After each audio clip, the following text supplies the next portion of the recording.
Hello বন্ধুরা, তোমরা কেমন আছো? আশা করছি ভালো আছো। আমরাও ভালো আছি। তামান্না কিচেনে তোমাদের স্বাগত জানাই। কিছু অসুবিধার কারণে আমরা অনেকদিন ভিডিও পোস্ট করতে পারিনি। আজ আমরা ঢোলপুরি করব, তাই মা ছোলার ডালটা সেদ্ধ করতে দিচ্ছি। আর এদিকে কাবলি ছোলার তরকারি হবে, ওই জন্য এগুলো সেদ্ধ বসিয়ে দিচ্ছি। চলুন দেখে নিই ছোলার ডালটায় কী কী দেবেন। নুন আর জল, অল্প পরিমাণ হলুদও দিয়ে দেবো। এগুলো সেদ্ধ হোক, তারপর ফিরে আসছি। আমরা এখানে ছোলার ডালগুলো জল ঝরাতে দিয়েছি। আর এই যে জলটা আছে সেদ্ধ করা, এটা ফেলবেন না, এটা দিয়েই আটাটা মেখে নিতে হবে। চলুন আটাটা মেখে নিই। আমরা একটা ভাজা মশলা তৈরি করে নেব, ধনে, জিরে আর মৌরি দিয়ে।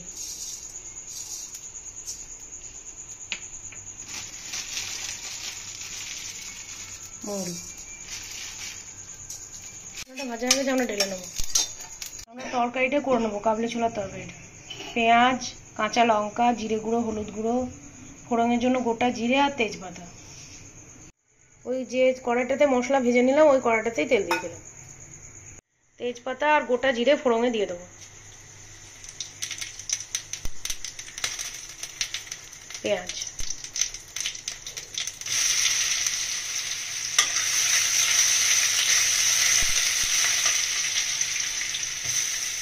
পেঁয়াজটা একটু ভাজা ভাজা করে নিয়েছি। আদার পেস্টটা দিয়ে দেবো। নুন দিয়ে দিচ্ছি, পরিমাণ মতো নুন দিয়ে দেবেন। হলুদ গুঁড়ো, জিরে গুঁড়ো দিয়ে দেবেন।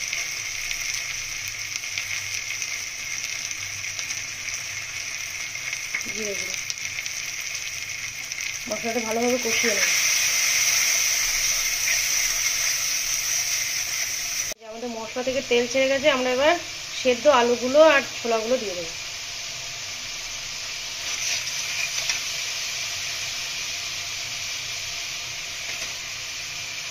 আলুগুলো একটু ভেঙে দিলাম।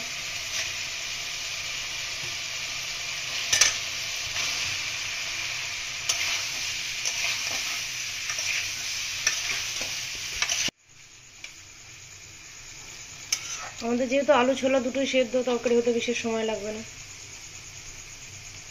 জল দিয়ে দিচ্ছি।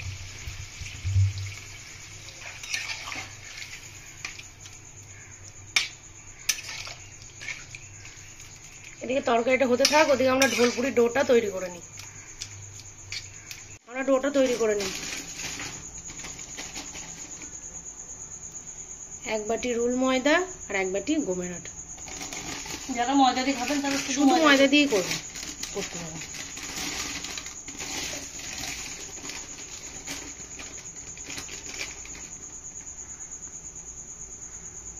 কেউ আটা দিয়ে করলে শুধু আটা দিয়েও করতে পারেন, আবার কেউ ময়দা দিয়ে করলে শুধু ময়দা দিয়েও করতে পারেন। নুনটা দিয়ে দেবো। ছোলা সেদ্ধ যে জলটা আছে, ছোলার ডাল, সেই জলটা দিয়ে মেখে নেব।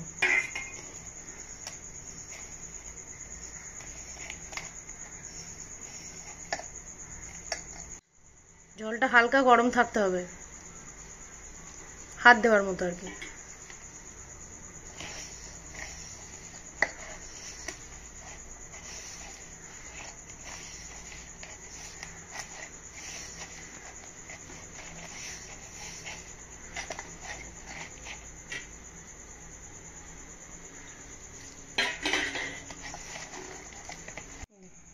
আমরা ডোটা তৈরি করে নিয়েছি। এটা 10 মিনিটের জন্য রেস্টে রেখে দেবো।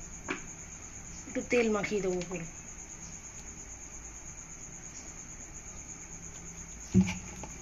10 মিনিট পর ফিরে আসছি। আমাদের তরকারিটা হয়ে এসছে, আমরা ভাজা মশলাটা দিয়ে দেবো। গ্যাসটা অফ করে দেবো।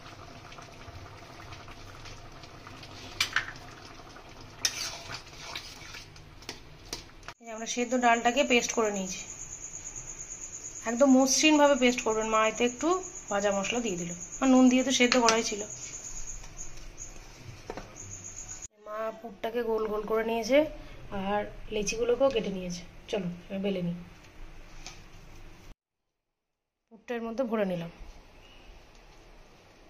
ঝোলপুরিগুলোকে বেলে নেবো।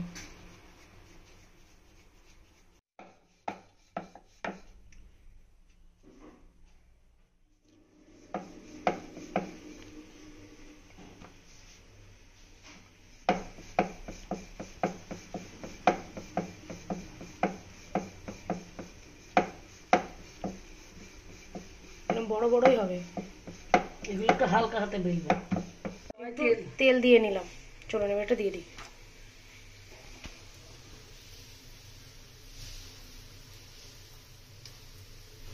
বাকিগুলো এরকম ভাবে তৈরি করে নিই।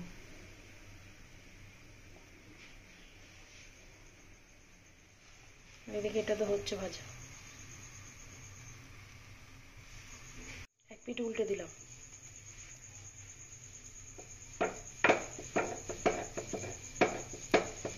দেখুন আস্তে আস্তে জিনিসটা ফুলে উঠছে।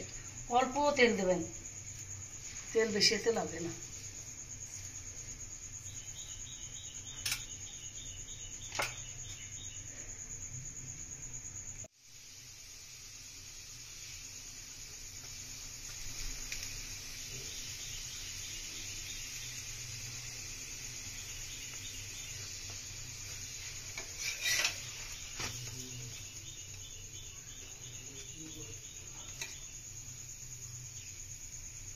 ঢোলের মতো ফুলে যাচ্ছে, এই জন্য এর নাম ঢোলপুরি। আমাদের ঢোলপুরি ভাজা হয়ে গেছে, আমরা তুলে নিচ্ছি। অল্প তেল দিয়ে করে নেব। চলুন বাকিগুলোও করে নিই। এটাও দেখুন সুন্দরভাবে ফুলে উঠেছে। তেলের পরিমাণ কিন্তু খুব কম।